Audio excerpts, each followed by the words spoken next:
Make your point on the News Hour. Join Arnab every night on the News Hour with your question. Ask your question and join the debate. Well, we are committing $45 billion next 2 to 3 years. Okay. I think that sends a very positive message in the boardroom in the U.S. The confidence level in this government, in this Prime Minister is going up. And I think this is the only economy out there which is growing last quarter 7.9%. And I think they want to be part of that growth story. And they're also feeling that if they don't become part of the growth story now, then they will miss the boat. So there is a strong sentiment in the U.S. community. If there are any changes that you would want to see more to come about, what would that be? I think we need to keep on working on ease of doing business. Our World Bank ranking is 130. I think it has to go down below 50.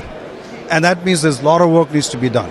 And I think especially on the state level, because investment goes to the state level, I think there has to be more transparency, more predictability, and more accessibility of the bureaucracy. So I think that also a cultural shift has to take place in the mid to low level bureaucracy, that they are going to make things ease of doing business itself.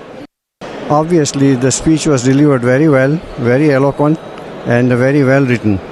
But I would like to say that Mr. Modi, our Honorable Prime Minister, made a very strong case that India and America are natural allies. Our value system, political or otherwise, is very same. And once you establish that, at that point, the friendship becomes very normal, very natural, and everything else, any kind of cooperation, scientific, technology, business, just follows very easily, very naturally, because we have established a strong base of belief system that we have the same value and we are natural friends. And I think that message he conveyed very well today. Well, I thought he did a good job, a real good job. And here's the reason I say that. He was well received. And he was well received not only by members of the House, but the Senate, and he was well received in a bipartisan way.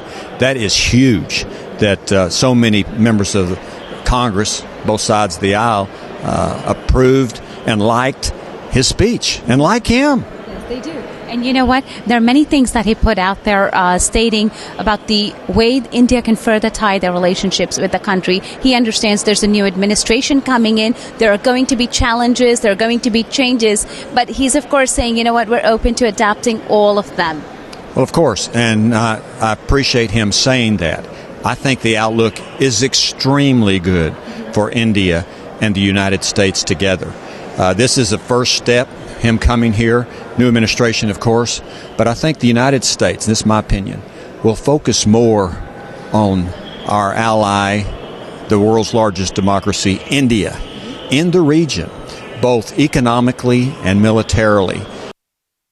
Besides my autographed copy of his speech, I thought it was a well-delivered speech, and both in substance and delivery.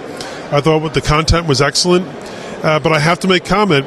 English is not his first language, and I think he did a great job in delivering a major speech to the Congress. It was remarkable.